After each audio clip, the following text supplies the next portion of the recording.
Good afternoon, बैठे sir, बैठो sir.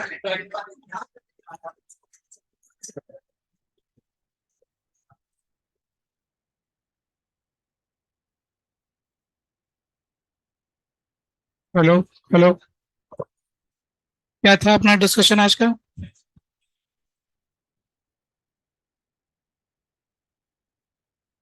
Sheet में से कोई डिस्कशन था?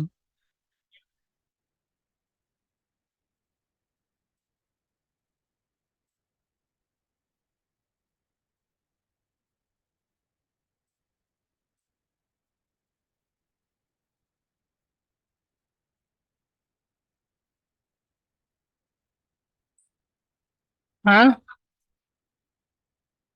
डीपी पे नहीं था।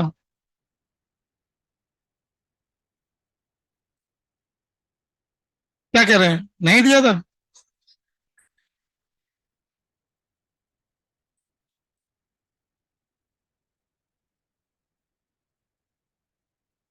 शीट का डिस्कशन है, एक डीपीपी था यूं।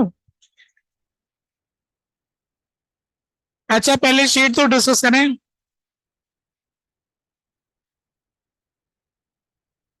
तो अब आप बताइए, सेक्शन डी में कोई सवाल? D5 पूछना है। देखो D5।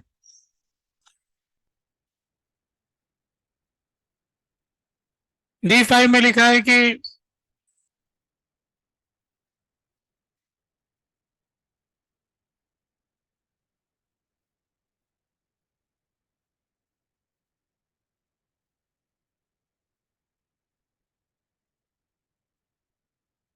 तो इसमें ऐसा कहा गया है,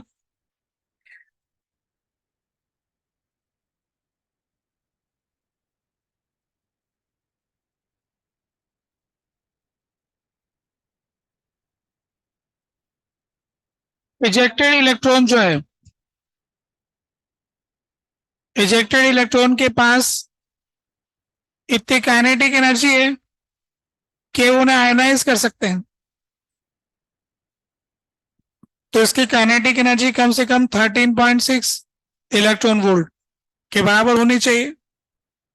जैसा कि हमने पढ़ा था कोलिजन के केस में, जो अलाउड लॉस होता है, जीरो से लेके half mu into V approach का स्क्वायर होता है। ठीक है। तो जब इलेक्ट्रॉन से टक्कर होगी तो M into M upon M plus M, तो इसकी वैल्यू आ जाएगी लगभग एम। एम प्लस एम हो गया, एम से एम कट गया, तो अलाउड लॉस की वैल्यू जीरो से लेके हाफ एम वी स्क्वायर तक होगी।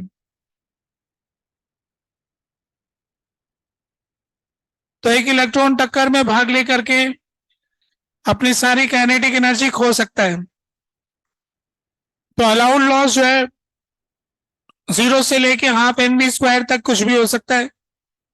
अगर वो हमें आयनाइज कराना है तो इलेक्ट्रॉन को भेजना पड़ेगा इन्फिनिटी वाली स्टेट पर। तो कम से कम 13.6 का एनर्जी की जरूरत है। तो मैक्सिमम काइनेटिक एनर्जी की वैल्यू 13.6 हो जाएगी पहले केस में। ठीक है। तो हमारे पास फॉर्मूला हो गया के maximum H F minus W. तो यह है 13.6 एच एफ माइनस डब्ल्यू, पहला इक्वेशन हो गया। फिर दूसरे में यह कहा गया है कि अगर हमने फ्रीक्वेंसी को चेंज कर दिया तो 1215, एक अपन को लेमडा दिया हुआ है 1215 एंगस्ट्रॉम। तो इसका कैलकुलेशन करेंगे एनर्जी का H C by lambda 12400 electron volt angstrom divided by 1215 angstrom. Angstrom से एंगस्ट्रॉम आया कितना? 10.2 आ रहा है। 10.2 इलेक्ट्रॉन वोल्ट। ठीक है। इसका मतलब हो गया हमको यहां से इलेक्ट्रॉन को यहां भेजने की बात हो रही है फर्स्ट वाले में। तो नेक्स्ट वाली इक्वेशन हो जाएगी 10.2 h into 5/6f minus W, ऐसा हो गया। तो फ्रीक्वेंसी का वैल्यू कैलकुलेट करना है, हो गया। तो इस तरह से पार्ट वन का सेक्शन डी हो गया। फिर और क्या था, सेक्शन एफ। एफ में कोई सवाल पूछना है? नहीं पूछना है। अब हम चलते हैं इसके आगे, पार्ट टू में सेक्शन डी। D6 पूछना चाहते हैं, क्या है सर D6 में जो पूछना चाहते हैं?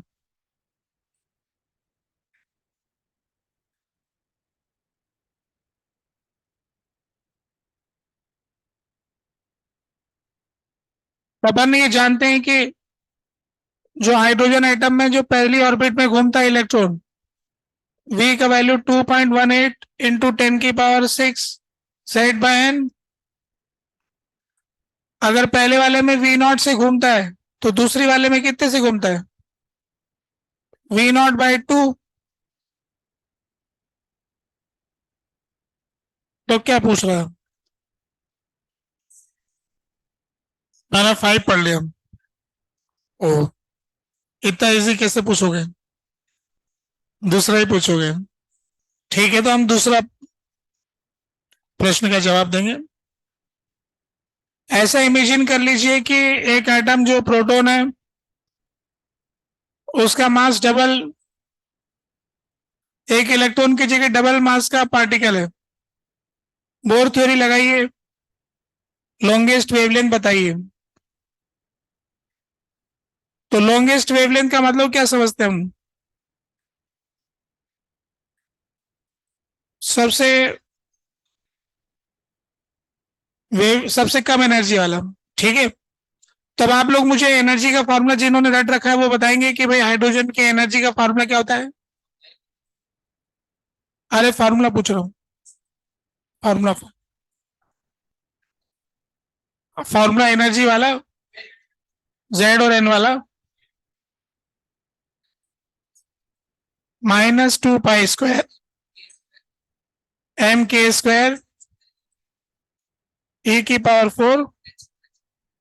h²n²। ये है ना, सब लोग मानते हैं। फिर इसकी जगह कर दे ई डैश। अगर m की जगह 2m हो जाएगा तो यहां पर 2 पाई स्क्वायर, m की जगह 2m। बाकी चार्ज वार्ज तो सब कुछ वही है।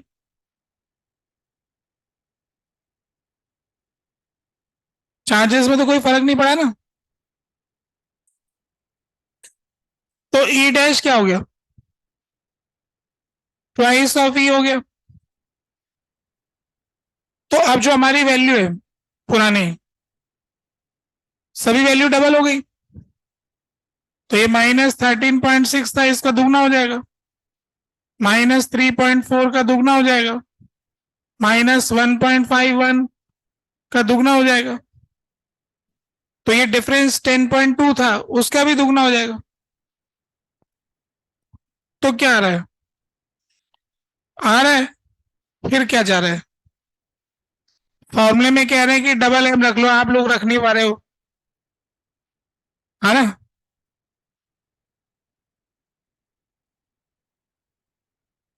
16वां सवाल, 16 नंबर।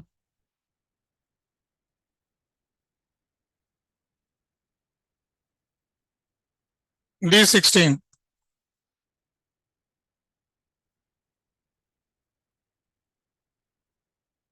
16 में ऐसा कहा गया कि एक इलेक्ट्रॉन जो कि एक्साइटेड स्टेट में है उससे ग्राउंड स्टेट में आता है। तो nth स्टेट और ग्राउंड स्टेट, तो हमारे पास ये जो इलेक्ट्रॉन घूमता है उसका डी ब्रोगली वेवलेंथ का बात आ रहा है। हमारे पास फॉर्मूला ये होता है, डी ब्रोगली वेवलेंथ H/mv अब हम ये जानते हैं कि एम वी आर बराबर एन एच अपॉन 2 पाई। तो यहां से एम वी की वैल्यू यहां पर आ जाएगी, एच अपॉन एम वी, तो 2 पाई आर बाय एन बराबर एच अपॉन एम वी हो जाएगा। इसको डी ब्रोगली वेवलेंथ, तो डी ब्रोगली वेवलेंथ का फॉर्मूला आ गया 2 पाई आर बाय एन। ठीक है। अब आर इज इक्वल टू होता है R naught N square by Z. R is equal to R naught N square by Z. तो de Broglie wavelength 2 pi R naught N square by Z divided by N. अब ये Z वेड का क्या करना है, hydrogen ही तो चल रहा है, हटा लो। तो क्या आ गया 2 pi R naught into N. ठीक है।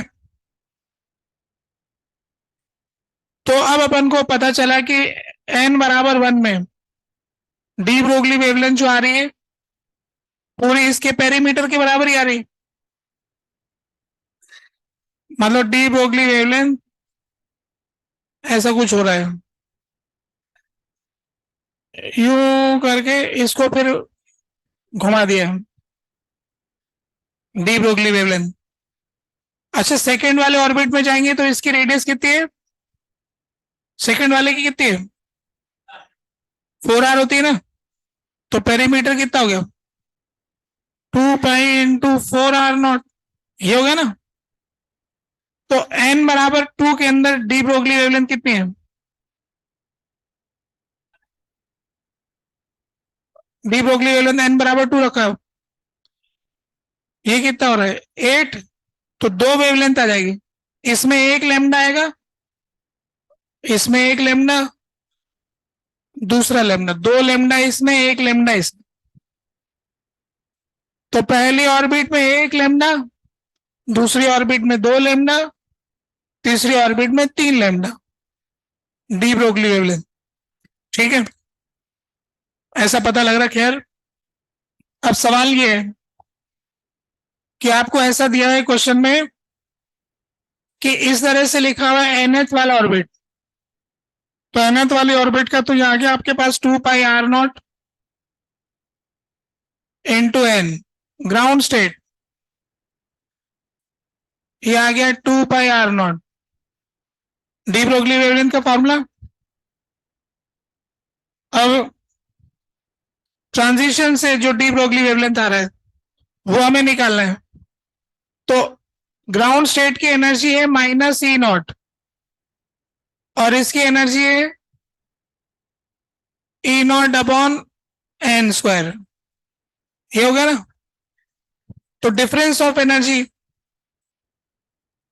उससे अपन को फोटोन जो मिल रहा है उसका लेमडा दिया, ये दिया ना क्वेश्चन में।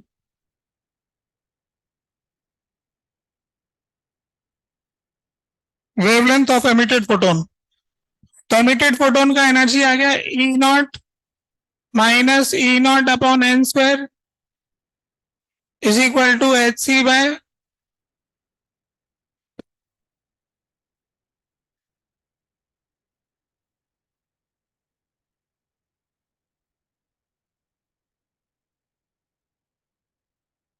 क्या सिंबल है इसके लिए,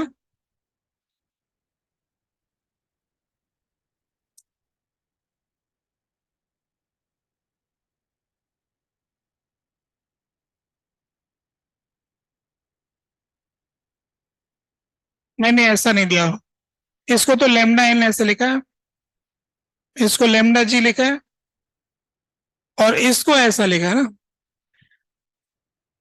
ये सिंबल बनाया।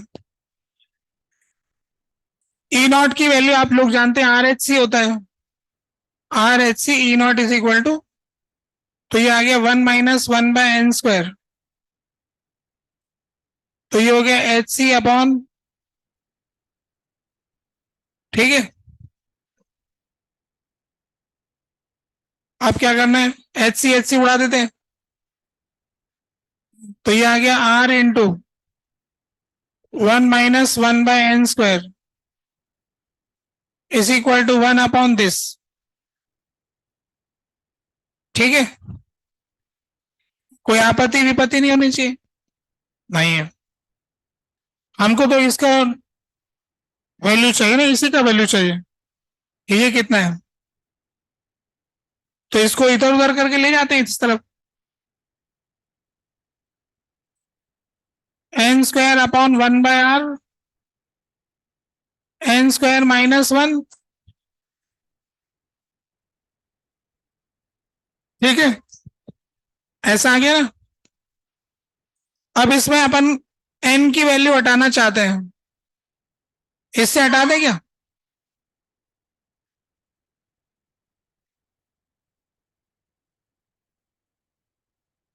अपन को किसकी टर्म में वैल्यू चाहिए? लेमडा n की टर्म में चाहिए। तो अपन इसमें से n को हटा के इसको लिया है ना, तो कहां रखूं मैं? इसमें नीचे रख देता हूं डिनोमिनेटर में। 1/r × 1 - लेमडा n की पावर 1 था ना, तो n की वैल्यू हो गई लेमडा n/2πr। तो 1/n है ये, तो उल्टा लिख दूं, 2πr0 लेमडा n का स्क्वायर। ऐसा हो गया।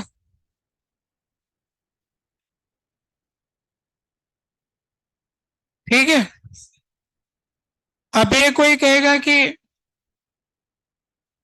ऐसा लिखा हुआ है कि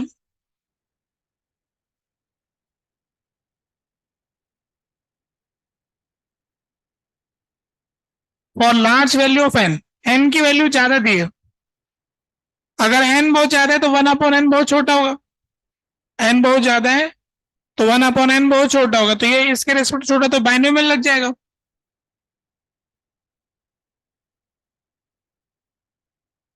तो 1+ हो जाएगा।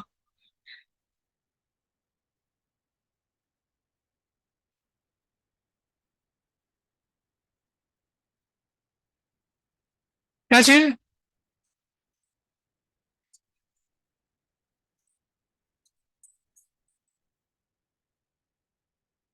अपन ने तो ऐसे डिवाइड करके ऐसे लिख दिया ना, क्या दिक्कत? अच्छा, ऐसा कर दे तो कोई दिक्कत है, हो गया ना आंसर, फिर क्या दिक्कत? भाई n बहुत बड़ा है, बाइनोमियल लग जाएगा, तो -1 और पावर इसके अंदर आ जाएगा, तो इसको ऊपर जाके लिख दिया, फिर ये मल्टीप्लाई हो गया तो कांस्टेंट के टर्म्स में आ गया ना। तो इस तरह से 16 हो गया। फिर आगे बताइए,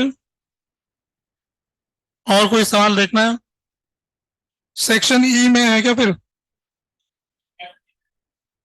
अच्छा, एफ है। फिर तीसरे पार्ट में नहीं है।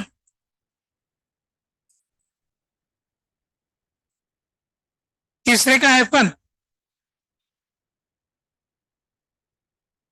2 मिनट, एक बार प्रश्न पढ़ लेते हैं। F1,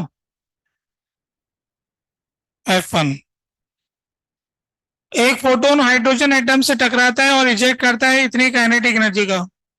अगर 25% of photon energy is taken by the electron and the energy of incident photon is this.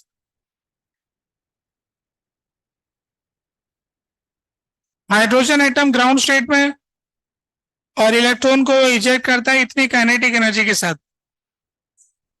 ठीक है, if 25% of the photons energy is taken by the electron, energy of incident photon. तो सबसे पहले अपन को ये पता करना पड़ेगा कि उस इलेक्ट्रॉन को अपन ने कितना एनर्जी दिया। हाँ,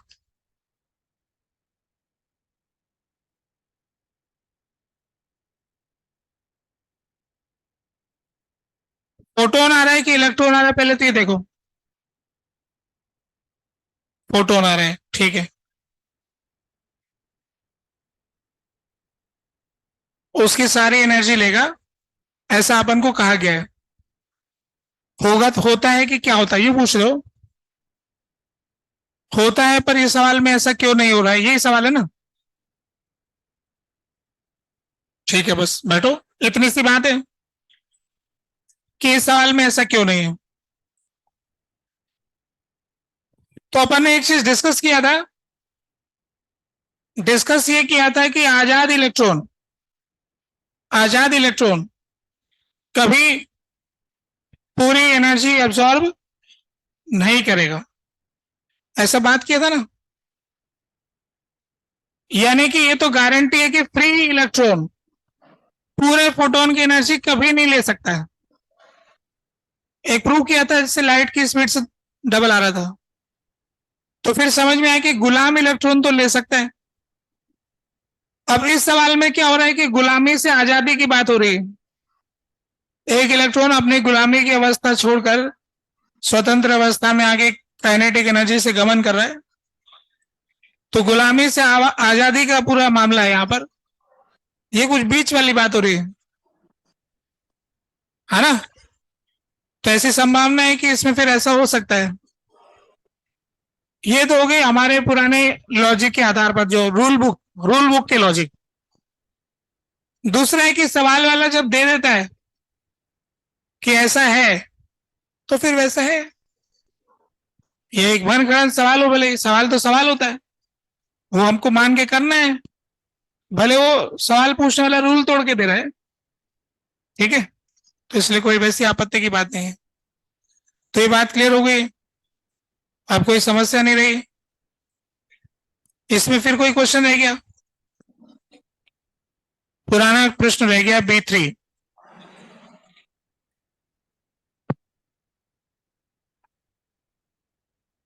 मूविंग हीलियम एब्जॉर्ब करता है फोटोन और ठहर जाता है, तो बताइए कि स्पीड क्या होगी। B3 question. Hydrogen atom, helium atom जा रहा है,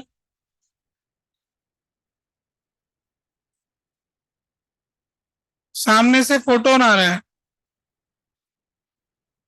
ठीक है। और ऐसा कहा गया है कि इसने एब्जॉर्ब किया और ये रेस्ट पे आ गया। तो अब हमारे साथ समस्या ये हो गई कि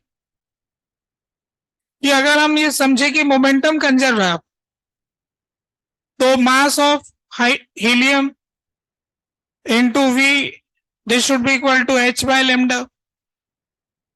फोटोन का ऐसा हिसाब होना चाहिए अगर मोमेंटम ने कंजर्व होना है तो,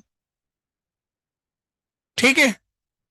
अगर एनर्जी ने कंजर्व होना है तो क्या होना है फिर? इसके पास kinetic energy half m helium into V² plus उस फोटोन की एनर्जी Hc बाय लैम्डा। वो एनर्जी कहाँ खर्च हो सकती है? हीलियम अब तो काइनेटिक तो रहे नहीं, तो ये कोई डेल्टा E हो सकती है जिसके अंदर वो जा सकती है अंदर, ठीक है, एक्साइटेशन में। अब चक्कर तो ये पड़ रहा है कि ये तो हीलियम वाले में तो हमारी थ्योरी नहीं लगती, हीलियम प्लस होता तो फिर भी कुछ एनर्जी लेवल वगैरह जानते होते। तो अब हम क्या करें? मोमेंटम कंजर्वेशन लगाए तो समस्या का हल हो गया। ये लो,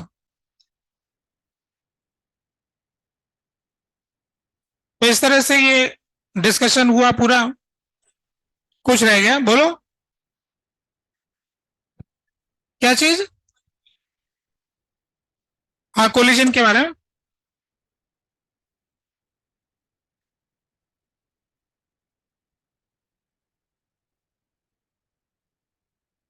पिछली क्लास में हमने ये डिस्कशन किया था, रिकॉइल ऑफ हाइड्रोजन एटम, वही कह रहे हो ना। तो उसमें अपन ने डिस्कस किया था कि हाइड्रोजन एटम अगर एक्साइटेड स्टेट में होता है और उसका इलेक्ट्रॉन एक्साइटेड स्टेट से ग्राउंड स्टेट में आता है, तो उससे एक फोटोन रिलीज होता है। तो जिधर फोटोन रिलीज होगा उसके अपोजिट डायरेक्शन में हाइड्रोजन को वेलोसिटी मिलेगी, जिसकी वैल्यू लगभग 3.25 ऐसी कुछ आई थी, है ना। अब सवाल ये कि हमने इसमें हाइड्रोजन एटम को रेस्ट पे माना था। अगर सपोज करो कि हाइड्रोजन एटम पहले से चल रहा होता फिर एक्साइटेड स्टेट में होता, तो फिर हम कैसे कैलकुलेट करते हैं? तो इसके लिए फिर हमने कहा था कि अगर ये हाइड्रोजन एटम जो एक्साइटेड स्टेट में है, अगर वो v वेलोसिटी से चल रहा है, तो अपन ने एक ऐसी गाड़ी ले ली जिस पर ऑब्जर्वर बैठा है जो कि v वेलोसिटी से चल रहा है। फिर इस ऑब्जर्वर के लिए हाइड्रोजन एटम रेस्ट पर हो गया। फिर इसने सॉल्व किया, तो इसने ये सॉल्व किया तो इसने ये बताया कि हाइड्रोजन एटम से एक फोटोन रिलीज हुआ c स्पीड से इधर गया, और इसकी वैल्यू आ गई 3.25 मीटर पर सेकेंड। सॉल्व करने से वही कैलकुलेशन आएगा जो इसने सॉल्व किया, पर ये तो खुद चल रहा था, तो ग्राउंड के रेस्पेक्ट में निकालेंगे। तो velocity of photon with respect to frame plus velocity of frame with respect to ground, तो velocity of photon with respect to ground आ जाएगा रिलेटिव के फॉर्मूले से। तो उसमें इसकी वेलोसिटी ऐड कर देंगे, तो फिर फोटोन के पास जो भी वेलोसिटी होगी, तो जितने से वो चल रहा था, मान लो कि 10 मीटर पर सेकेंड से चल रहा था, उसके अंदर 3.25 जितनी तरीके से ऐड हो सकता है, वो सारी वेलोसिटी उसकी हो जाएगी। क्योंकि रिलीज होने वाला फोटोन की दिशा हम जानते नहीं, वो किस दिशा में रिलीज होगा। सपोज करो कि इस तरफ जाना था और पीछे की तरफ रिलीज किया, तो वेलोसिटी बढ़ जाएगी, तो 10 की बढ़ करके 13.25 हो जाएगी, है ना। अगर फॉरवर्ड में जा रहा था, बैकवर्ड में रिलीज कर दिया, फॉरवर्ड में रिलीज कर दिया तो धीमा हो जाएगा, थोड़ा इधर रिलीज कर दिया तो घूम जाएगा। ठीक है, तो इस तरह से ये प्रश्न हो गया। और कुछ आगे बढ़े। तो पिछली क्लास में अपन ने एटॉमिक कोलिजन के संबंध में ज्ञान प्राप्त कर लिया था। अब और जो जिसके सवाल कर लिए उसके बारे में थोड़ी सी बात कर ही लेते हैं, जिसका नाम है हाइड्रोजन स्पेक्ट्रम।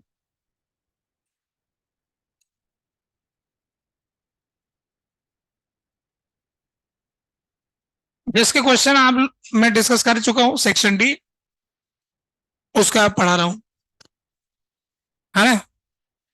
हाइड्रोजन का स्पेक्ट्रम, तो इसमें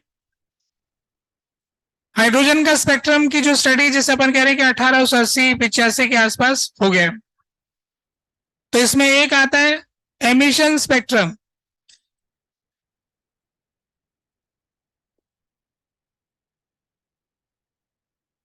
हाइड्रोजन का एमिशन स्पेक्ट्रम, तो एमिशन स्पेक्ट्रम के बारे में हम जानते हैं कि ये एक लाइन स्पेक्ट्रम है।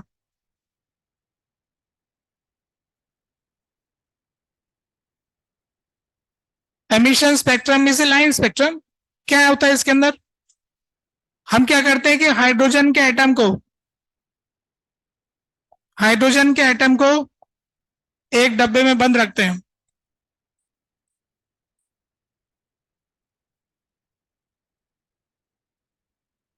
हाइड्रोजन के एटम को डब्बे में बंद करते हैं, डब्बे को छोटा सा रखते हैं, डब्बे को गर्म करते हैं।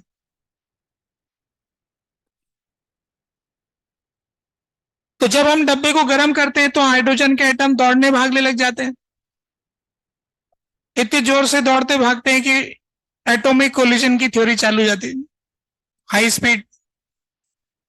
तो अपन थर्मोडायनेमिक्स के नियम के हिसाब से वेरिएबल स्पीड होती है, बहुत तरह की स्पीड होती है, 3/2 kT वाले फॉर्मूले से एवरेज काइनेटिक एनर्जी। इतना टेम्परेचर बढ़ाते हैं कि हाइड्रोजन के एटम्स की काइनेटिक एनर्जी बढ़ जाती है। अब इसमें हम क्या करते हैं कि ये हमें एक लेंस का प्रयोग करते हैं। ये जो हाइड्रोजन के एटम आपस में टकराते हैं, टकराने से इनके इलेक्ट्रॉन एक्साइटेड स्टेट में चले जाते हैं। जब वो एक्साइटेड स्टेट से वापस जंप करते हैं तो उनसे फोटोन रिलीज होते हैं, तो वो अलग अलग दिशाओं में रिलीज होते हैं, ऐसे सब तरफ होते हैं। हम उन्हें मजबूर करने का प्रयास करते हैं कि भाई इधर की तरफ जाओ, इधर अटेंडेंस लग रही। इधर उधर मत जाओ, अटेंडेंस रजिस्टर इधर दिया हुआ है। तो ये लोग अलग अलग वेवलेंथ वाले ऐसे आते हैं। लेंस को किस लिए बुलाए? लेंस को इसलिए बुलाए कि लोग इधर उधर जा रहे हैं तो उनको सीधा कर देना। लोग भटक रहे होंगे, यहां से निकलेंगे तो इनको सीधा कर देना, तो फिर ये सीधे हो जाते हैं। फिर आगे मैदान में मिलता है प्रिज्म। क्या आप क्या क्या काम है? तो प्रिज्म क्या करता है? इनको छांटने का काम करता है। ये सारे सीधी लाइन में आते हैं। तो प्रिज्म क्या करता है कि अलग अलग वेवलेंथ वालों को ऐसे बांट लेता है। हर लाइन में से अलग अलग वेवलेंथ वालों को अलग अलग एंगल से मोड़ता है।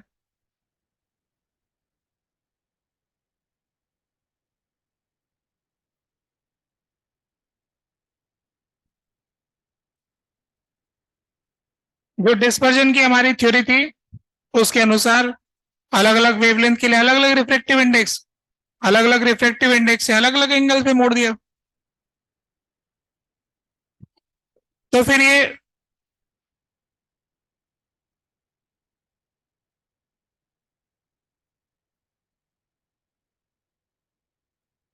अब ये जो अलग अलग एंगल पर आए, जैसे मान लीजिए कि ये सबसे लास्ट वाला है, ये सब पैरेलल हो गए सभी बीम में। तो ये फिर आगे हमारे पास एक और हम लेके आते हैं लेंस। इसका काम है कि इन सबको सही स्थान पर लेके जाना। अटेंडेंस रजिस्टर जहां पर है, इनका रोल नंबर जिधर लिखा हुआ है वहां इकट्ठा करना।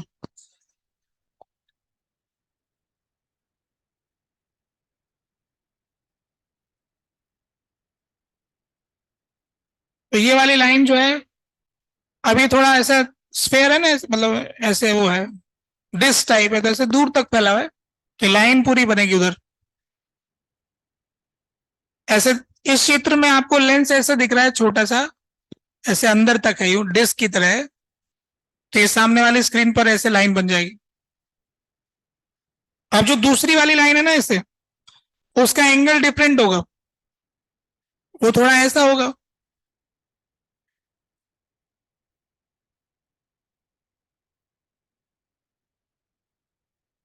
ये किसी दूसरी जगह मिलेंगे।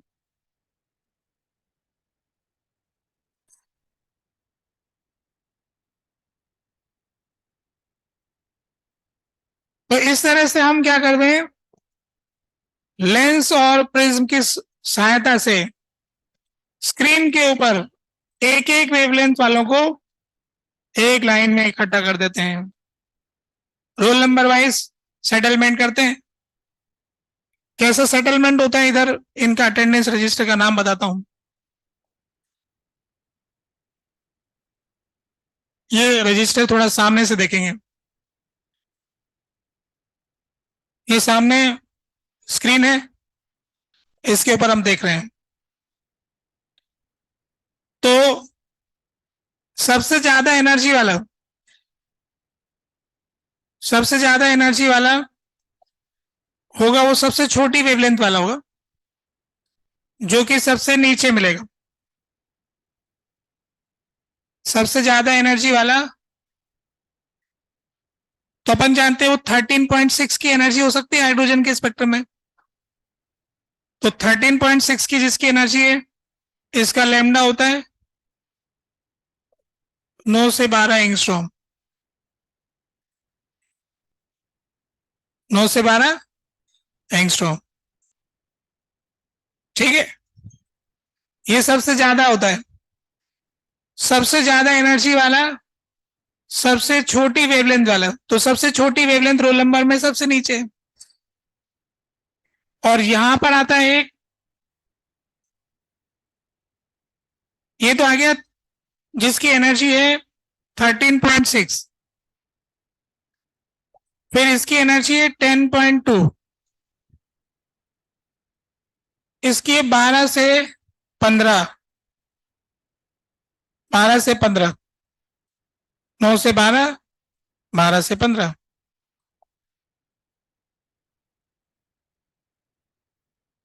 9 से 12, 12 से 15 एंगस्ट्रॉम। ये रोल नंबर आ गए भाई इनके, ठीक है। फिर नेक्स्ट वाला इसके आगे थोड़ा सा अच्छा नहीं दिख रहा है यहाँ पर, फिर नेक्स्ट वाला यहाँ पर, फिर नेक्स्ट वाला यहाँ पर, फिर यहाँ पर,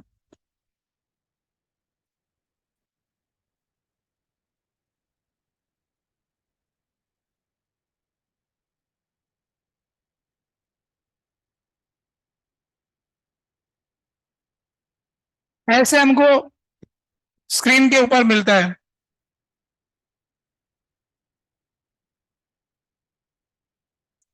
ऐसे एनर्जी की लाइंस बनाई तो सबसे ज्यादा एनर्जी वाला नीचे हो गया, ऐसे 0 तक जाएंगे ऊपर, तो ये 10.2 हो गया। फिर इसके बाद में हमें कुछ डिस्टेंस तक मिलेगा नहीं कुछ भी, फिर हमको मिलेगा सीधा ही 3.4, 3.4 मिलेगा। और इसके बाद यहां पर मिलेगा कुछ,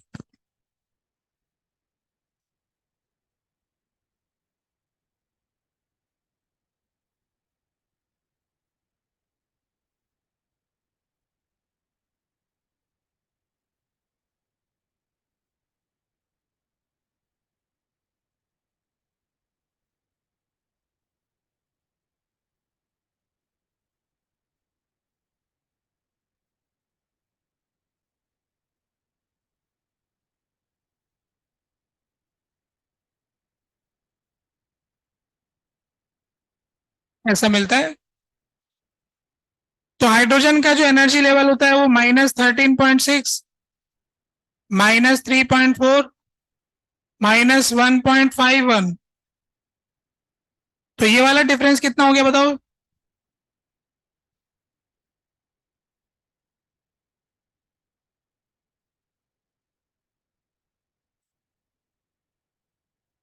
1.51 माइनस 3.4 माइनस 1.89, तो ये आ गया 1.89 इलेक्ट्रॉन वोल्ट। ये वाला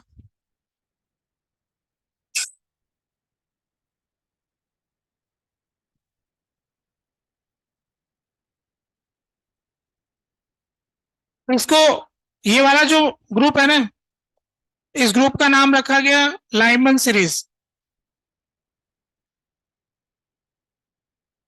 लाइमन सीरीज,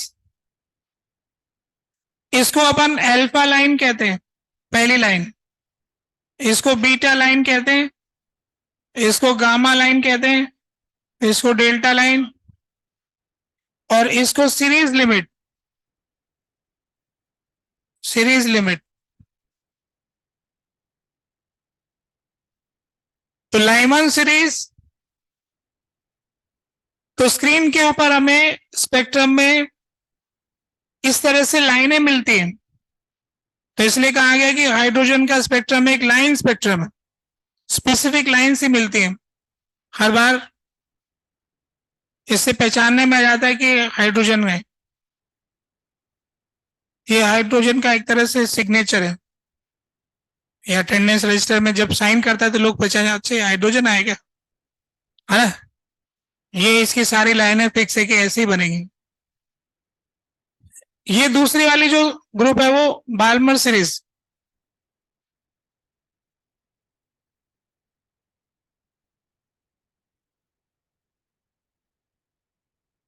तो बाल्मर सीरीज के अंदर आप कैलकुलेट करेंगे, तो आपके लिए कैलकुलेशन कर ही लेते हैं जो भी है। यहाँ पर ये जो वैल्यू है हमारे पास एनर्जी लेवल की, थोड़ी सी निकाल ही देते हैं यहाँ तक। तो आपने ये तो याद ही कर रखी, -1.51, -0.85, -0.54, -0.38। तो ये वाली आपने बताई 1.89, ये कितनी होगी? 3.4 माइनस 0.85,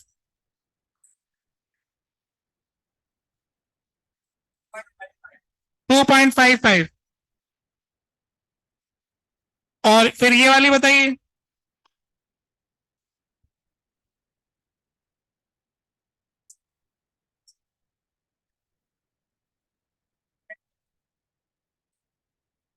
2.86।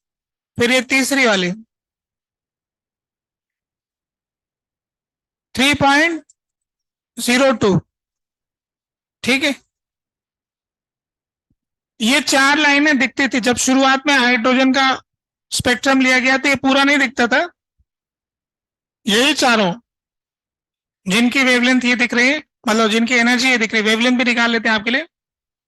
तो वेवलेंथ का फॉर्मूला है हमारे पास 12400 electron volt angstrom divided bye, अब आप इसे डिवाइड कीजिए 1.89 इलेक्ट्रॉन वोल्ट से, तो कितना आएगा? 1.89 से करेंगे तो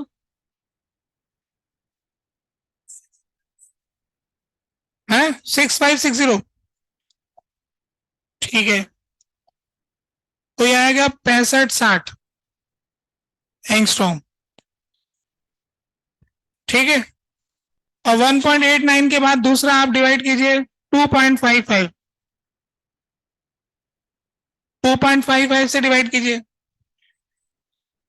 4862 एंगस्ट्रॉम। तीसरे नंबर पे तीसरा डिवाइड कीजिए 2.86,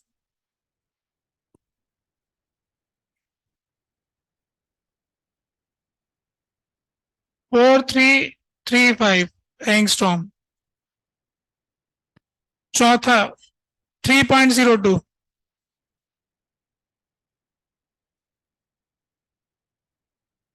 4106 एंगस्ट्रॉम। और एक सबसे लास्ट वाली 3.4 से डिवाइड कीजिए, है? तो ये लास्ट वाली है 3647।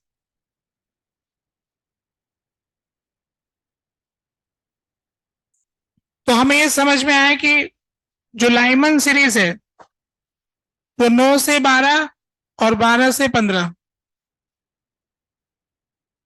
एंगस्ट्रॉम के बीच में है। इसके बीच कुछ स्पेसिफिक वेवलेंथ इनके बीच में जो जो आएंगी वो है जो यहां पर दे रखी है।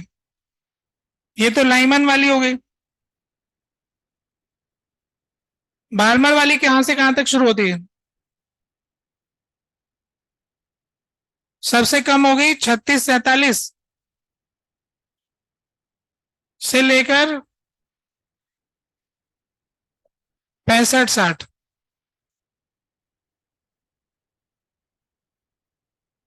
इसके बीच में आएगी, मतलब सारी वैल्यूज नहीं है, बीच बीच की वैल्यूज है। तो ये इसकी अल्फा लाइन, ये इसकी बीटा लाइन, ये इसकी गामा लाइन, ये इसकी डेल्टा लाइन, और ये सीरीज लिमिट।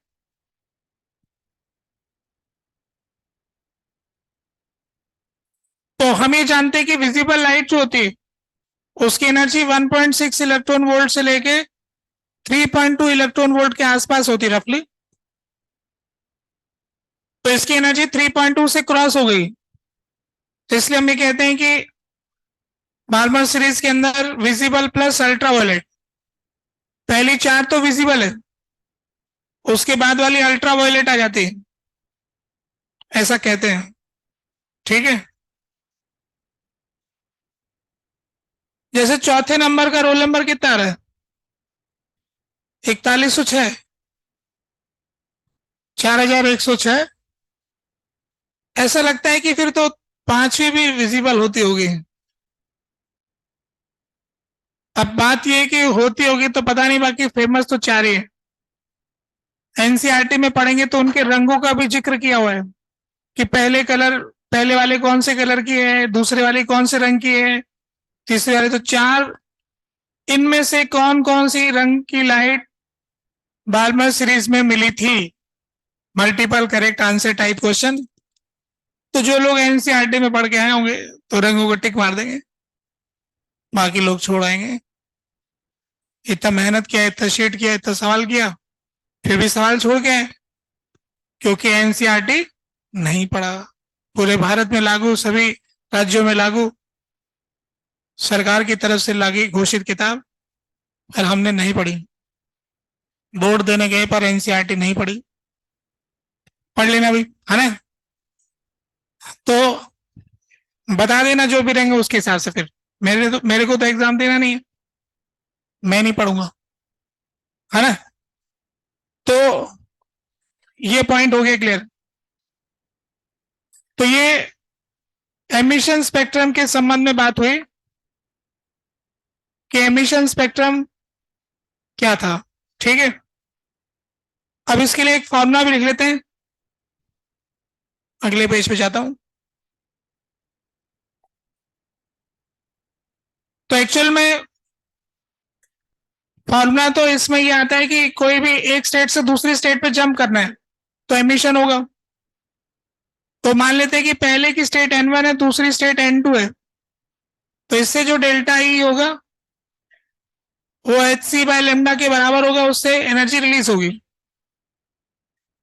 तो इसकी एनर्जी हम जानते हैं कि minus E nought upon N2 square, और ये है minus E nought upon N1 square.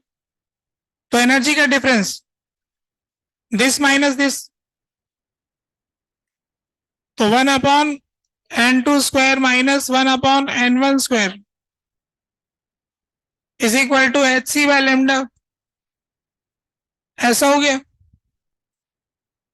अब ई नॉट की जो वैल्यू है उसको अपन लिख सकते हैं आर एच सी, जो कि 13.6 इलेक्ट्रॉन वोल्ट के बराबर होता है।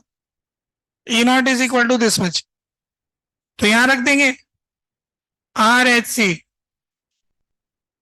तो 1/N2 square minus 1/N1 square is equal to H C by lambda. अब एच सी उड़ गया, तो फॉर्मूला आ गया 1/लेमडा is equal to R into 1/N2 square minus 1/N1 square. ऐसा फॉर्मूला हो गया। अब आप लोगों को आर की वैल्यू तो पता ही है, क्या होता है 1.09678, इतना सेंटीमीटर में आ गया क्या। इंटू 10 की पावर क्या है 7, इंटू 10 की पावर 7 पर मीटर।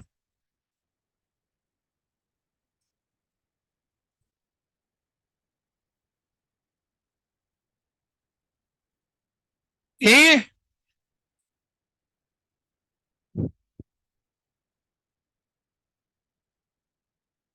अच्छा देखो, 1/R जो होता है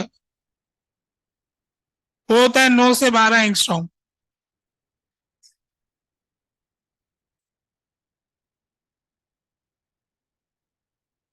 अगर 912, ठीक है। तो अब लाइमन सीरीज की बात आएगी। फॉर लाइमन सीरीज N1 की वैल्यू क्या हो गई 2 3 4 5 6 की आएगा, और N2 की वैल्यू फिक्स हो गई 1। तो लाइमन सीरीज का लेमडा जो आएगा 1/लेमडा आर इंटू N2 की वैल्यू 1 हो चुकी है, 1 माइनस 1/N स्क्वायर और n की वैल्यू हो गई 2 3 4, ऐसा आ गया। तो लाइमन सीरीज का अपन पता करना चाहेंगे लैम्डा, तो ये आ जाएगा, इसको इधर ले जाएंगे तो ये 1/r का हो गया 9 से 12 डिवाइडेड बाय 1 - 1/n²। जब n की वैल्यू इंफिनिटी रखेंगे तो 9 से 12 आ जाएगा, और n का वैल्यू 2 रखेंगे तो 12 से 15, है ना। तो ये लाइमन सीरीज का सेटलमेंट हो गया, 9 से 12, 12 से 15। ठीक है। बार्मर सीरीज के लिए क्या होता है, फॉर बार्मर सीरीज, इन्हीं की वजह से तो सारी सीरीज आई है, इन्होंने तो फॉर्मूला दिया पहले। तो इसमें इनका n2 जो था वो 2 था, n1 की वैल्यू 3 4 5। इन्होंने अपने मित्र से ये 4 वैल्यू रखने के लिए कहा था कि 3 4 5 6 ये वैल्यू रखो आप। तो उनका फॉर्मूला बनना था 1/λ r इंटू, फिर इस फॉर्मूले के हिसाब से 1/4 आ गया, n2 की जगह रख दिया उस फॉर्मूले ऊपर जो रखा है ना, -1/n²। तो लेमडा की वैल्यू आ गई, उल्टा करके लिखेंगे ना इधर, तो इसको ले गए इधर, उसको ले गए उधर, तो ये आ गया 9 से 12 डिवाइडेड बाय 1/4 - 1/n²। 4 ऊपर चला गया, तो लेमडा कितना हो गया, 9 से 12 को 4 गुना करो भाई, कितना होता है 3648 n² अपॉन n² -1, इतना एंगस्ट्रॉम। तो इस प्रकार n की वैल्यू रखते जाएंगे, 3 4 5। तो पहले 3 रखेंगे, फिर 4 रखेंगे, फिर 5 रखेंगे, तो अपन ने लिस्ट बनाई ना, वो आ जाएगी। तो जब बार्मर ने अपने साथी मित्र से पहेली पूछी थी, पूछना चाहा था कि आप मुझसे कोई पहेली पूछिए, तो उन्होंने जो 4 वेवलेंथ दिया था वो इसी तरह का दिया था जो अपन ने अभी लिखा है। कहाँ गया भाई, पिछले पेज में गया, ये रहा।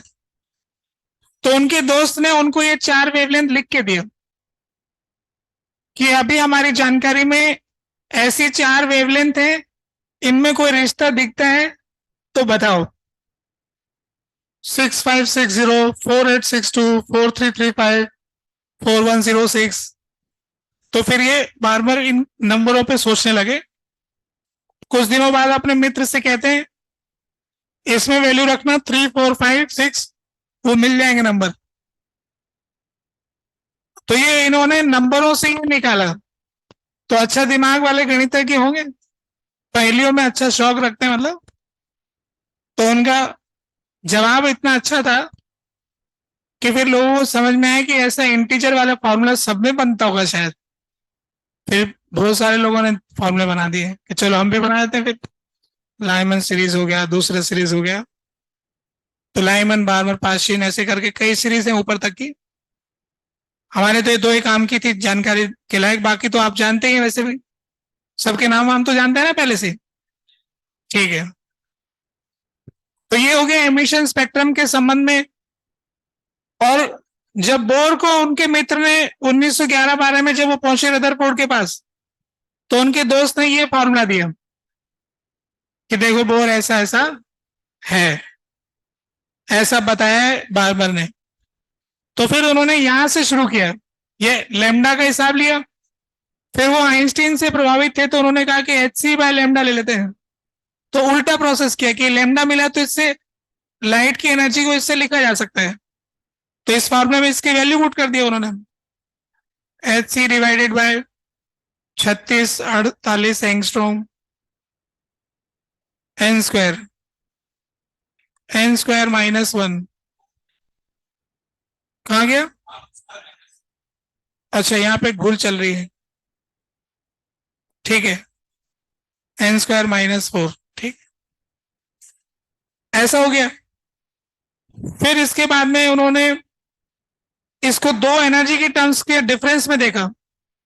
ये 12400 एंगस्ट्रॉम था, डिवाइडेड बाय दिस नंबर, तो यहां पर एक नंबर आ रहा था। फिर इनटू इसको इससे डिवाइड किया तो एक टर्म आ गई, फिर एक दूसरी टर्म आ गई जिसमें समथिंग अपॉन n² आ रहा है। तो उन्होंने देखा कि एनर्जी का जो फॉर्मूला है वो प्रपोज, इसमें कोई नंबर का स्क्वायर डिवाइड हो रहा है, उसमें भी कोई नंबर का स्क्वायर डिवाइड हो रहा है, तो कुछ समथिंग अपॉन n² के प्रोपोर्शनलिटी पे एनर्जी लेवल होने चाहिए इंटीजर में। तो इससे रिवर्स फिर उन्होंने एनर्जी का कैलकुलेशन किया, उससे उनको एक फॉर्मूला मिल गया, रेडियस मिल गया, क्योंकि एनर्जी का फॉर्मूला आर के टर्म्स में आता था। कोई भी सर्कुलर मोशन करता है तो अपन ने ग्रेविटेशन चैप्टर में पढ़ा था टोटल एनर्जी वाला फॉर्मूला, तो वही फॉर्मूले से इनको पता लगे कि आर में ऐसा रिश्ता आ जाएगा, तो आर n² के टर्म्स में आ रहा है। तो ऐसे करके फाइनली एंगुलर मोमेंटम तक वो पहुंच गए। तो फिर उन्होंने कहा कि एंगुलर मोमेंटम को क्वांटाइज कर दो तो यहां पहुंच जाएंगे। तो रिवर्स प्रोसेस से उन्होंने सेटलमेंट किया और ये सेटलमेंट पूरा मैच हो गया, कोई सवाल पूछने लायक नहीं रहा, सब कुछ सच्चा सच्चा हो गया।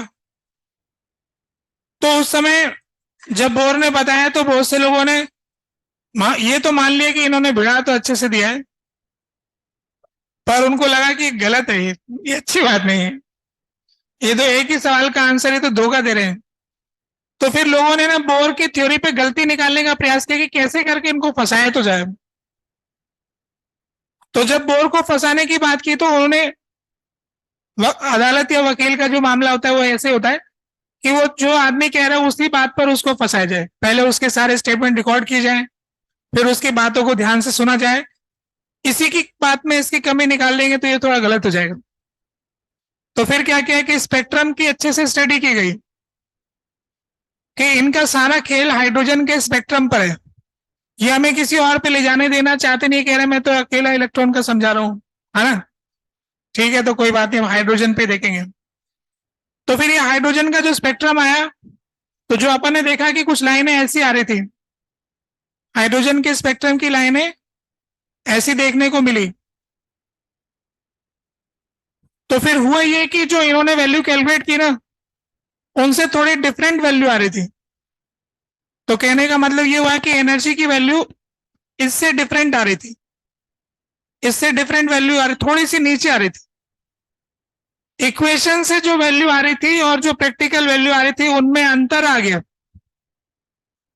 फिर बोला कि भाई आपकी थ्योरी में तो गलती है, आपका आंसर में हर एक आंसर इतने परसेंटेज से गड़बड़ कर रहा है।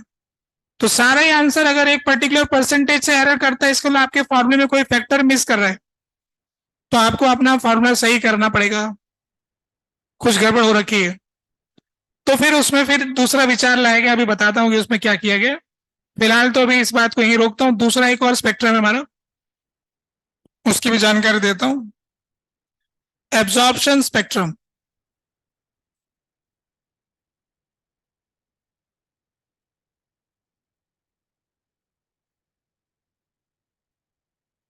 एमिशन स्पेक्ट्रम की जानकारी हो गई कि एमिशन स्पेक्ट्रम कैसे प्राप्त करते हैं। हाइड्रोजन के एटम को गर्म करके टकरा कर एक्साइटेड स्टेट में भेज करके उनसे प्रोटॉन एमिट करवा करके अटेंडेंस रजिस्टर में नाम लिखवाकर स्पेक्ट्रम प्राप्त कर लेते। अटेंडेंस रजिस्टर में छांट के अलग करने वाले प्रिज्म और ये क्या होता है लेंस है, इनकी सहायता से हो रहा है। तो एब्जॉर्प्शन स्पेक्ट्रम में हम क्या करते हैं, एब्जॉर्प्शन स्पेक्ट्रम में हम ये देखते हैं कि किस तरह की लाइट को ये एब्जॉर्ब करता है। एमिशन स्पेक्ट्रम में ये देखते हैं कि कौन सी लाइट एमिट करता है, और एब्सॉर्प्शन में देखते हैं कि कौन सी लाइट ये एब्जॉर्ब करता है। तो हम क्या करते हैं, हाइड्रोजन के एटम को एक डब्बे में बंद करते हैं, कई दिनों तक उनको डब्बे में बंद रखते हैं, खाना वाना भी नहीं देते हैं, भूखा रखते हैं। हाइड्रोजन के एटम को कई दिनों तक एक डब्बे में बंद रखते हैं। जब वो बंद रहते हैं फिर उसके बाद इनको हम भोजन देते हैं। यहां से अलग अलग तरह के पकवान,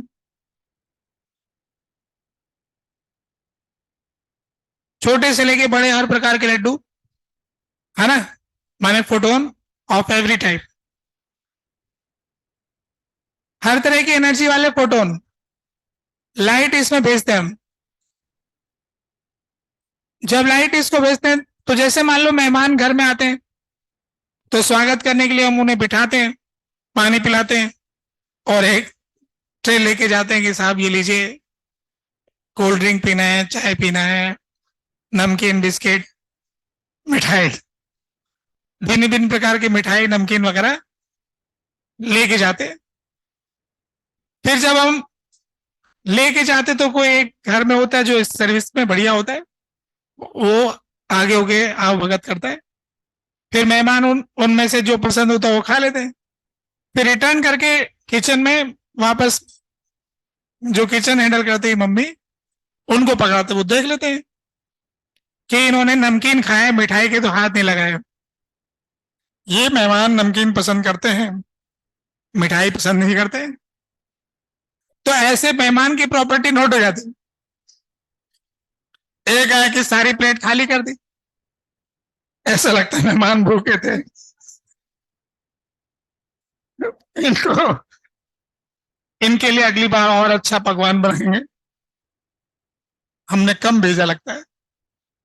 तो ऐसे अपन को मेहमान के गुणों का पता लगता है कि उनको क्या पसंद है, क्या नहीं पसंद है, जब प्लेट वापस रिटर्न होती है उसकी स्टडी करने से। तो यहां पर भी ऐसे ही करते, यहां से सारे फोटोन भेजते हैं और ये रास्ते में इनको मिलते हैं। फिर इनमें से क्या करते हैं, ये एब्जॉर्ब कर लेते हैं, जो ये एब्जॉर्ब नहीं करते वो सीधे निकल जाते हैं। जो मेहमान ने खाया नहीं वो सीधा आ जाता है। फिर यहाँ पर इनके अटेंडेंस रजिस्टर में इनका नाम लिखवा लेते हैं, भाई कौन कौन वापस आ गया। तो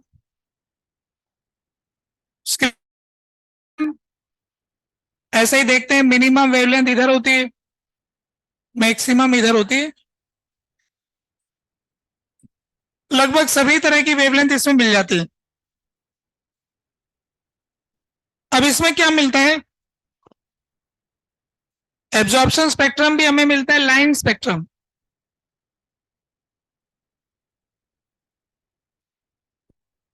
तो हम ये देखते हैं कि ये जो मेहमान है इनकी पसंद स्पेसिफिक है।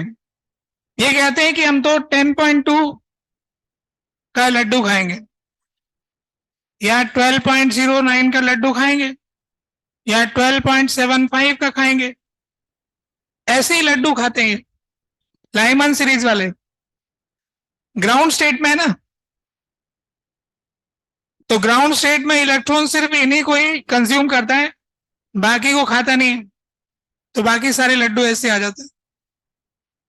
पर उसमें हम जानते हैं कि कुछ ऐसे भी एटम होते हैं जो खुद पहले से एक्साइटेड स्टेट में होते हैं, आपस में लड़ते भिड़ते तो रहते ही।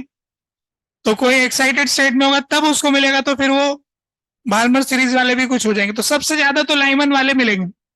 तो अटेंडेंस रजिस्टर में लाइमन वाले लड्डू कम पड़ेंगे, तो उनकी लाइनें थोड़ी डार्क मिलेगी। तो इसमें फर्क कितना पड़ेगा कि जब अपन एमिशन स्पेक्ट्रम देखते हैं तो पूरी स्क्रीन डार्क होती है और उसमें ब्राइट लाइनें दिखती है। जब हम एब्जॉर्प्शन स्पेक्ट्रम देखते हैं तो पूरी स्क्रीन ब्राइट होती है और उसमें डार्क लाइनें दिखती हैं। अब मैं इस डार्क लाइनें कैसे दिखाऊं, ऐसे दिखाता हूं, चलो।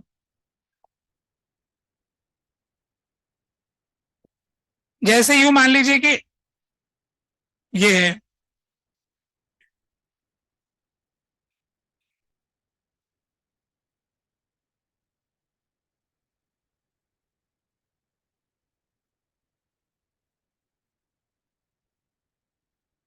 ये बीच में लाइन दिख रही है ना डार्क, ऐसे।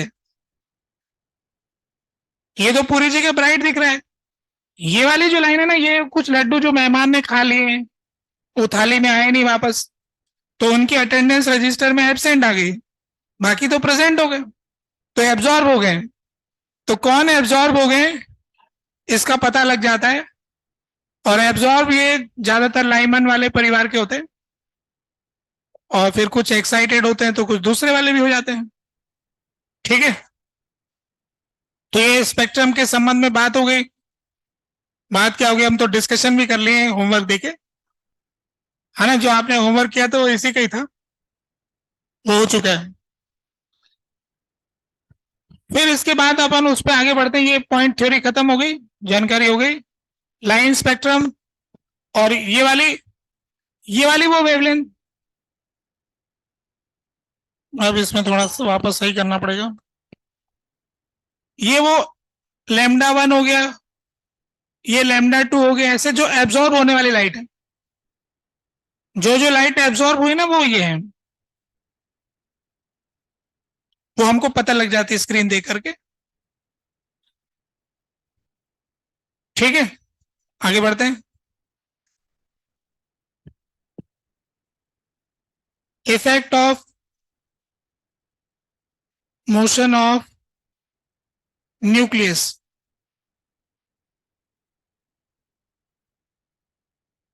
तो अभी अपन ने डिस्कस किया था कि बोर ने अपनी थ्योरी अच्छे से फिट करवा दी, कोई संदेह नहीं छोड़ा। तो लोगों ने फिर प्रैक्टिकल किया, और उन्होंने देखा कि आंसर मैच नहीं खा रहा है, आंसर में एरर आ रहा है, तो फिर उसमें करेक्शन करवाया गया। तो फिर बोर की थ्योरी में एक करेक्शन किया। देखो क्या करेक्शन किया। बोर की थ्योरी में यह कहा गया था कि इलेक्ट्रॉन चक्कर खाता है, ये रेस्ट पे रहता है, और ये चक्कर खाता है।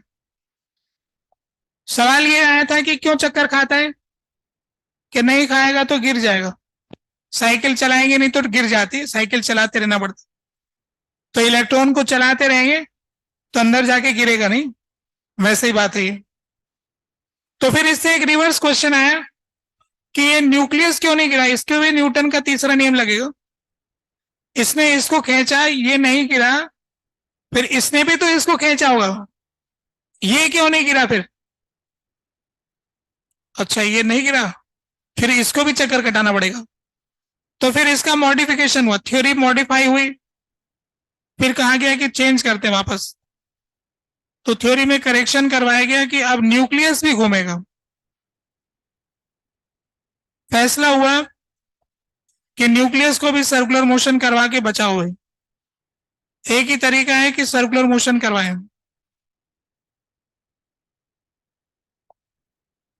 तो न्यूक्लियस को भी सर्कुलर मोशन करवाया गया, गिरने से बचाने के लिए।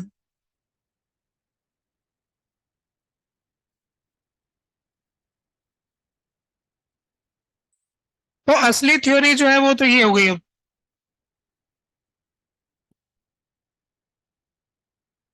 तो ये कहना है कि न्यूक्लियस ठहरा रहता है, इलेक्ट्रॉन घूमता है, इससे समस्या हो रही थी। ठहरा तो सेंटर ऑफ मास ही रह सकता है जब एक्सटर्नल फोर्स 0। तो सेंटर ऑफ मास ठहरा रहता है, सेंटर ऑफ मास के अबाउट न्यूक्लियस और इलेक्ट्रॉन चक्कर खाते हैं। तो अब दोबारा से फॉर्मूला डिराइव करने की बात आ गई कि हमने तो एंगुलर मोमेंटम तो सिर्फ इलेक्ट्रॉन का ही लिखा था, अब तो दोनों का मिला के लिखना पड़ेगा। तो उसके लिए हमारे पास में एक इक्वेशन ही आ रही। अगर हम लिखें कि टोटल डिस्टेंस जो है वो r1 प्लस r2 है, तो हमारे पास एक फॉर्मूला है m1r1 is equal to m2r2। m1r1 is equal to m2r2। इसका उपयोग करके हम r1 की वैल्यू निकाल सकते हैं। वो होता है m2 into R upon m1 plus m2, और r2 की वैल्यू आ जाएगी m1 into R upon m1 plus m2।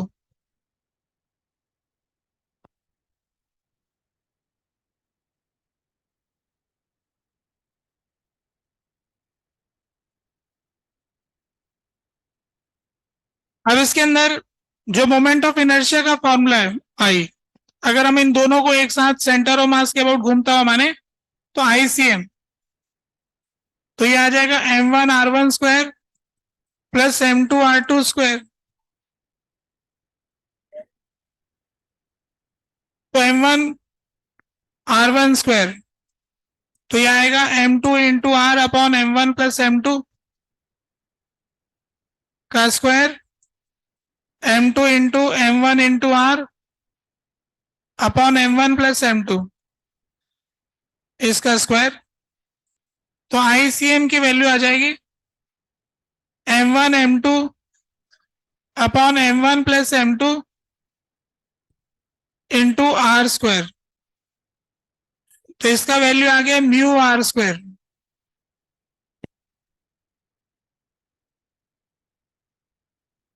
हमें ऐसा पता लग रहा है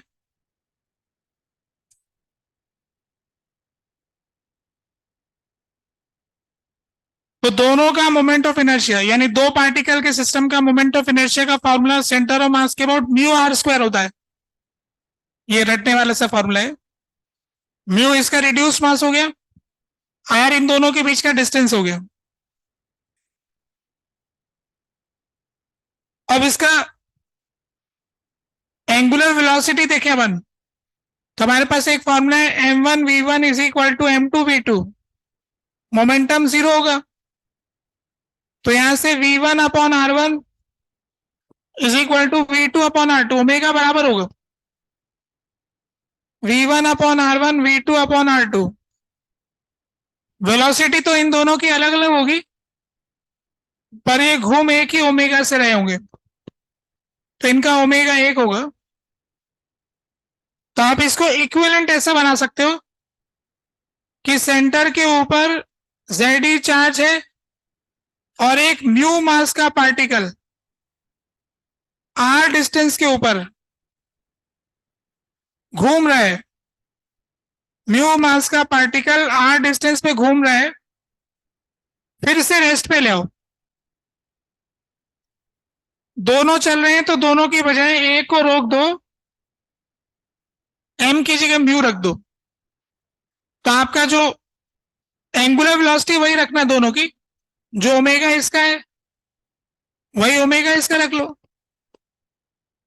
तो एंगुलर मोमेंटम का फॉर्मूला हो गया आईसीएम इंटू ओमेगा, वो तो वही आएगा mu R square into omega. तो चाहे इसका लिख लो चाहे इसका लिख लो, बराबर है।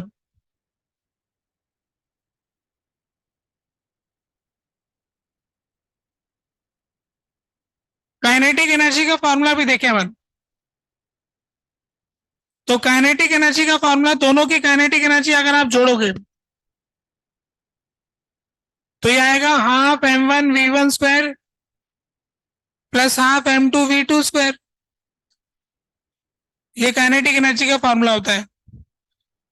तो इस फॉर्मूले के हिसाब से हाफ m1v1 कॉमन ले लेते हैं, m1v1। अच्छा, v1 को अपन ओमेगा आर की टर्म में लिख लें, ओमेगा r1 का square half m2 omega r2 का square.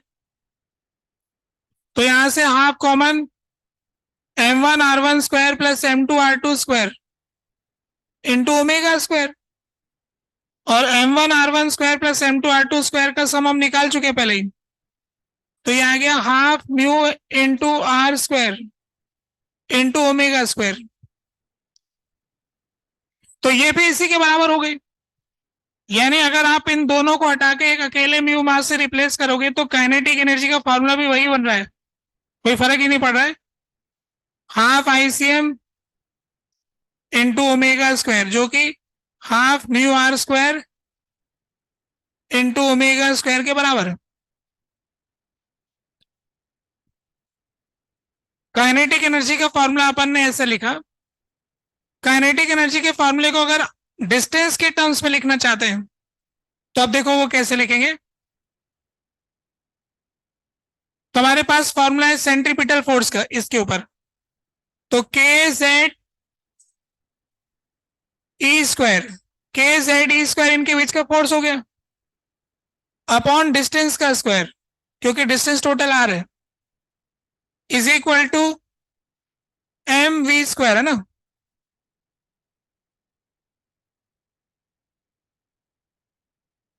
m2 v2 square upon r2, r2 की वैल्यू आएगी। तो या फिर m ओमेगा स्क्वायर आर लिख दूं क्या, ओमेगा की टर्म में आपको अच्छा लगेगा? नहीं ऐसा नहीं लगेगा, ऐसे ही करते हैं, m2 v2 square upon r2, ये आ गया ना। सेम ऐसी इक्वेशन उस पे आ जाएगी, m1 v1 square upon r1, mv square by r, mv square by r, क्योंकि रेडियस तो अलग अलग है दोनों की, तो उसके हिसाब से लिखा है। तो अब काइनेटिक एनर्जी का फॉर्मूला जो होता है, दोनों को ऐड करेंगे, half m1 v1 square plus half m2 v2 square. तो इस वाली वैल्यू से इसको इधर लेके आएंगे, तो ये आएगा K Z E square upon R square into r2 divided by 2 plus K Z E square upon 2r square into r1। एक में r2 हो गया, एक में r1 हो गया, उल्टा लिख दिया, यहाँ पहले r1 लिख दूं, यहाँ r2 लिख दूं, r1 r2 इस फॉर्मूले से। अभी r1 प्लस r2 आ गया, फिर ये r हो गया, तो काइनेटिक एनर्जी का फॉर्मूला क्या हो गया, K Z E square upon 2r। ये तो पहले ही लिखा था अपन ने, तो काइनेटिक एनर्जी का फॉर्मूला तो उसी तरह से आ गया जो पहले आया था, तो इसको सॉल्व करेंगे तो वही आ जाएगा। पोटेंशियल एनर्जी का formula minus K Z E square upon R, potential energy का फॉर्मूला भी अभी भी वही है। टोटल एनर्जी का फॉर्मूला इन दोनों को ऐड कर देंगे, तो minus K Z E square upon 2r। तो कहने का मतलब ये है कि न्यूक्लियस के चलने से काइनेटिक एनर्जी के फॉर्मूले में कोई फर्क नहीं पड़ा, पोटेंशियल एनर्जी के फॉर्मूले में कोई फर्क नहीं पड़ा, टोटल एनर्जी के फॉर्मूले में कोई फर्क नहीं पड़ा, पर आर की वैल्यू में फर्क पड़ने वाला है। फॉर्मूला तो वही है, अब आर का कैलकुलेशन कैसे करेंगे, तो अब एंगुलर मोमेंटम जो क्वांटाइजेशन करेंगे, वो दोनों का मिला के टोटल जो है उसको क्वांटाइज करेंगे। तो अपनी इक्वेशन अगले पेज पे कैलकुलेट करते हैं, लिख लेते हैं ना उधर दूसरे पेज पे। तो हमारे पास एन एच अपॉन 2 पाई, अब ये किसके बराबर हो गया, m1 v1 r1 plus m2 v2 r2, दोनों का एंगुलर मोमेंटम ऐसा होगा, जिसको अपन ने सिंप्लीफाई कर ही लिया है। क्या सिंप्लीफाई कर लिया, mu into R square into omega,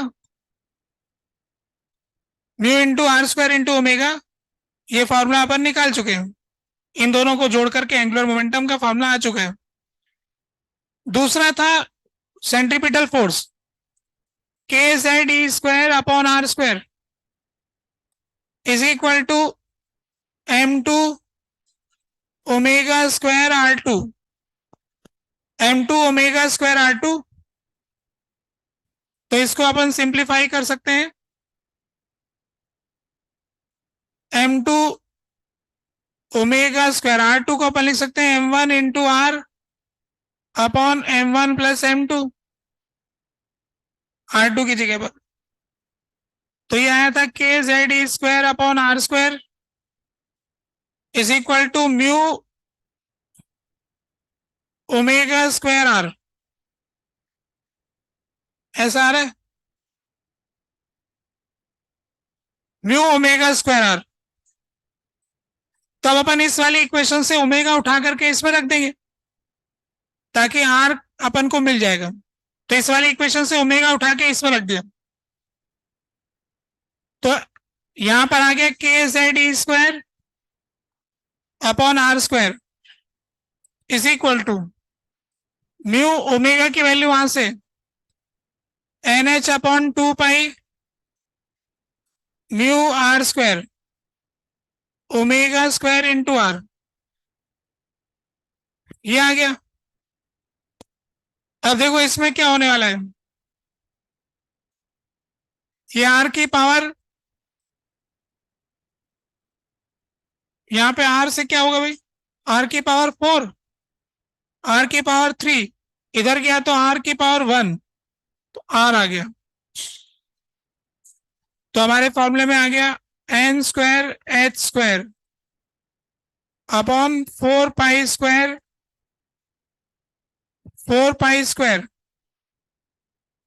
KZE², mu, बस।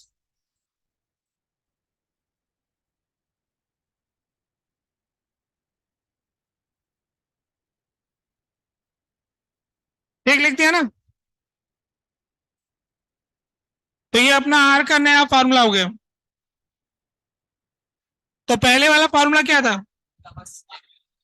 फॉर्मूले में एम और म्यू का फर्क पड़ रहा है, तो पुराना इसको अपन आर डैश बोल देते हैं। चलो पुराना वाला फॉर्मूला याद दिलाते हैं, आर ओल्ड। तो n² H² 4 pi square KZE² into mass of electron, ये था ना यहाँ पर। तो अपन ओल्ड वाले फॉर्मूले से में इसको ओल्ड वाले के बराबर करना चाहते तो इसको ऊपर नीचे इलेक्ट्रॉन के मास से गुणा कर दें, इसको इधर कर देते हैं, इसको इधर कर देते हैं। तो R new is equal to R old into M by mu. तो एम बाई म्यू के फैक्टर से रेडियस चेंज हो गई। तो अगर अपन ने न्यूक्लियस के मोशन को शामिल किया तो डिस्टेंस पहले से ज्यादा हो गया कि बढ़ घट गया, एम बाई म्यू क्या होता है, ज्यादा हो गया, पहले से थोड़ा ज्यादा दूर हो गया, एटम का साइज थोड़ा बड़ा हो गया। सिमिलरली अब दूसरा कैलकुलेशन नहीं लिखने वाला हूं, सीधे लिखूंगा। सिमिलरली ई न्यू ई ओल्ड न्यू बाय एम,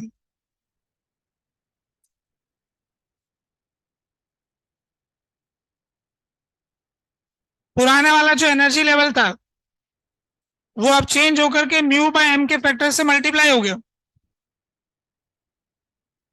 तो पहले का जो एनर्जी लेवल था और अभी का जो एनर्जी लेवल है उसमें क्या फर्क पड़ा है, इसको डायग्राम में दिखाता हूं अगले पेज पे।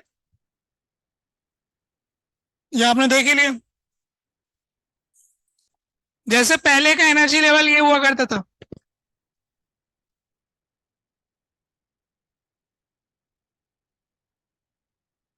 तो ये था -13.6 -3.4 -1.51 -0.85, ये एनर्जी लेवल थे। अभी अपना energy level mu by M से मल्टीप्लाई होगा, तो म्यू बाय एम से मल्टीप्लाई करने से कम हो गया कि ज्यादा हो गया, म्यू बाय एम की वैल्यू 1 से छोटी होती है कि ज्यादा होती है, म्यू बाय एम की वैल्यू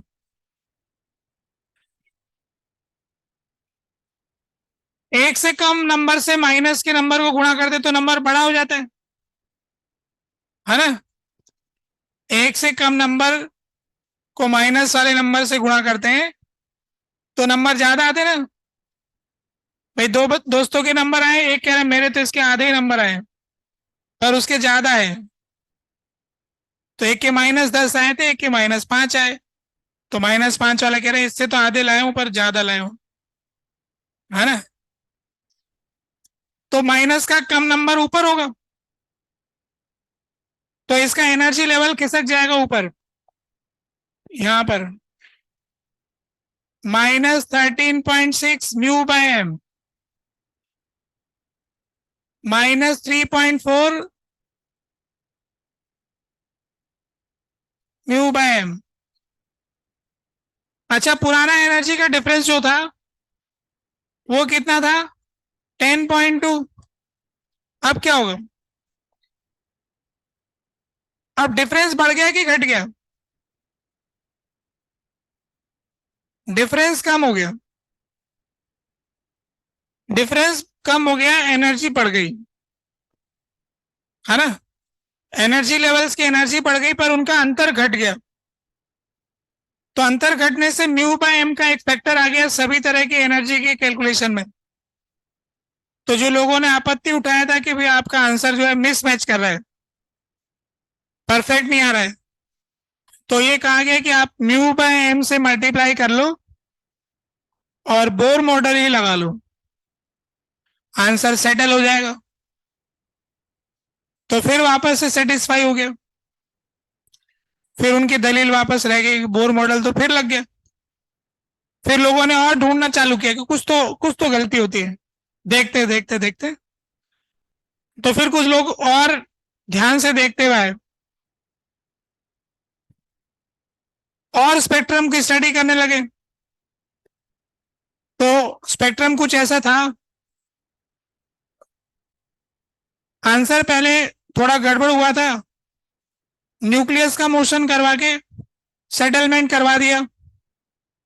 फिर कुछ लोगों ने ये आपत्ति किया कि जो लाइन आपने देखी उसके अलावा भी हमने कुछ लाइनें देखी हैं।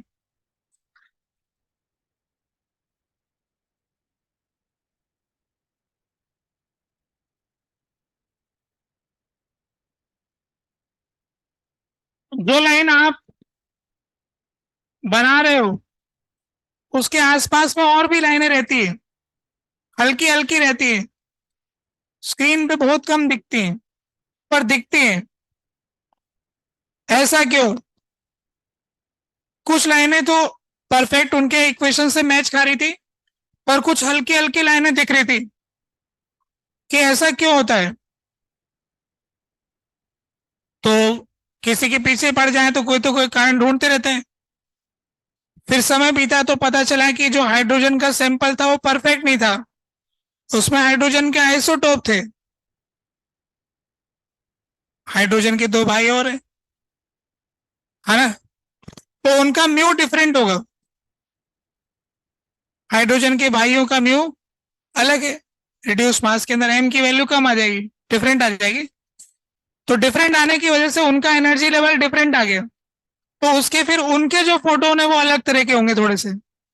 तो इससे एक खोज हो गया कि इस सैंपल में हाइड्रोजन के आइसोटोप ही मौजूद है। तो इससे तो और बोर का नाम हो गया कि वह, और थ्योरी से तो पता लग रहा है कि इसके अंदर आइसोटोप भी रहते हैं। तो ऐसे करके इन हल्की लाइनों को भी समझा दिया गया। ऐसे करते करते फिर 1920 के आसपास पहुंचे। तो फिर कुछ लोगों ने प्रैक्टिकल फिर से किया कि अब हम ये वाला वापस से करते प्रैक्टिकल। तो अब की बार क्या किया है कि मैग्नेटिक फील्ड में एक्साइटेशन की प्रोसेस की गई और फिर ये स्पेक्ट्रम प्राप्त किया गया। तो मैग्नेटिक फील्ड के आने से ये लाइन स्पेक्ट्रम और तरह से बदल जाता है। ठीक है, आप लोगों ने कोई इफेक्ट सुन रखा है कैसा? जीमन इफेक्ट, है ना? तो मैग्नेटिक फील्ड वाला इफेक्ट है जिससे ये लाइनें अलग ही तरह से बन जाती हैं। जब वो लाइनों में इतना ज्यादा स्प्लिटिंग हो गया कि फिर तो बोर को नमस्ते कर ही दिया कि हो गया आपका थ्योरी, बहुत आपका थ्योरी फेल है। 1920 तक जाके वैज्ञानिकों ने यह साबित कर दिया कि बोर की थ्योरी गलत है। और उसके बाद उन्होंने ये फैसला किया कि अब हम नई थ्योरी ढूंढेंगे। नई थ्योरी ढूंढेंगे तो कैसे ढूंढेंगे, कैसे करेंगे? समय बीता तो उसके बाद फिर जैसा अपने डी ब्रोगली का नाम लिया था, तो डी ब्रोगली ने क्या किया कि बोर का एक तरह से सपोर्ट कर दिया। डी ब्रोगली के आने से ना बहुत सारा काम अच्छा जम गया। डी ब्रोगली एक तरह से ऐसे व्यक्ति आए जिनकी वजह से सारा सेटलमेंट जो बिगड़ा हुआ था ना सब सही कर दिया। इधर से बोर ने समझाया कि मेरा थ्योरी ऐसा ऐसा है, पर उनका थ्योरी एक हाइड्रोजन के सिंगल इलेक्ट्रॉन के अलावा लगी नहीं किसी पर। और फिर लोगों ने पीछे पड़ के लास्ट में कोई प्रैक्टिकल ढूंढ करके जीमन इफेक्ट वगैरह लाए तो फिर बोला इसमें क्या हो रहा है, अब लाइनों का क्या हो गया। तो फिर वो उन्होंने भी हाथ जोड़ लिया कि अब पता नहीं कुछ नया ही चीज आ गया है, ये तो मेरे को पहले पता ही नहीं था, मैं कैसे थ्योरी बनाऊं। हमें बनाना पड़ेगा। 1985 मतलब 1885 के डेटा पे तो थ्योरी सेटल किया गया था। डेटा गड़बड़ हुआ तो उसमें म्यू बाय एम का फैक्टर आ गया। सारा इतना सब सेटलमेंट बढ़िया चल रहा था। ये मैग्नेटिक फील्ड और इनके आने से सारा थ्योरी पे क्वेश्चन मार्क आ गया कि थ्योरी गड़बड़ हो गया। और ये लोग तो मान ही नहीं रहे थे कि भाई इलेक्ट्रॉन है ना, एक्सेलरेट है, कैसे रेडिएट नहीं करेगा। फिर जब डी ब्रोगली ने ये कहा कि है ना, हर एक वस्तु एक वेव हो सकता है। जब सब लोग कह रहे थे कि लाइट एक पार्टिकल है, तो डी ब्रोगली ने कहा कि सारे पार्टिकल एक वेव है। तो जब उन्होंने ये कहा तो फिर सब लोगों को दिमाग में आया कि फिर इलेक्ट्रॉन भी वेव है। फिर ये जो आंसर में जो बोर ने जो फार्मूला बनाया था ना एंगुलर मोमेंटम वाला, अभी अभी अपन ने आज फार्मूला एक सवाल डिस्कस किया जिसमें अपना डी ब्रोगली वेवलेंथ आया था 2πr0 × n, ये आ रहा था। इससे ये पता लगा कि हमने एक 11वीं क्लास के अंदर चैप्टर में पढ़ा था कि फ्रीक्वेंसी NV/2L फंडामेंटल फ्रीक्वेंसी, जिसके अंदर एक फॉर्मूला आता है जिसको अपन कहते हैं, पहले वाले को फंडामेंटल, बाकी सबको ओवरटोन। तो ऐसे इसमें ground state, excited state, first overtone, first excited state, second overtone, second excited state, ये फॉर्मूले एक दूसरे से बिल्कुल मैच खा गए। फिर अपन कहते हैं कि वेव में तो एनर्जी ट्रेवल करती, ट्रांसफर करती, पर स्टैंडिंग वेव में एनर्जी कैद हो जाती है। तो यहां से ये पता चला कि इलेक्ट्रॉन को अगर वेव मान ले तो जो रेडिएशन होने वाली एनर्जी वो इसी में कैद हो जाएगी। जो कह रहे थे ना कि रेडिएट नहीं कर रही, तो रेडिएट होकर के वही कैद हो रही। तो इनडायरेक्टली इलेक्ट्रॉन बाहर नहीं जा पा रही, एनर्जी नोड और एंटी नोड का मामला बन रहा है। तो स्पेसिफिक लेंथ के ऊपर ही जैसे स्टैंडिंग वेव बनती है, वैसे ही स्पेसिफिक ऑर्बिट के डिस्टेंस पर ही वो वेवलेंथ पूरी बन पा रही है। और पूरी वेवलेंथ बन पाने से रेडिएशन रुक जा रहा है। तो कुल मिला के डी ब्रोगली के आने से बोर का जो आइडिया था कि रेडिएट क्यों नहीं करेगा, ये भी कुछ सेटलमेंट हुआ।